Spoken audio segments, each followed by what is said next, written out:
Hello guys, Andrew here. Welcome back to Drew Tutorial. And in this video, I'm going to show you how to actually change the color of a status on ClickUp. So I'm going to go ahead and click my profile on the upper right hand side and go to settings, then click on spaces here, and here you'll find the current statuses. So here I can change the color. So if I can click on the status, you will see where they have those status here.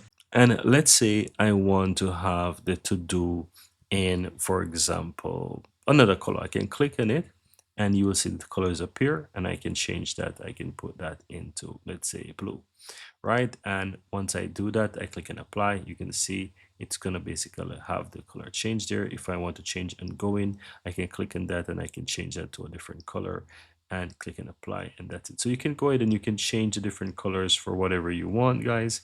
And that's pretty much it. So once you're satisfied, just simply go ahead and apply all the changes, and that's going to change them for you. And as you can see, I've changed a few, and that's all there is to it, guys.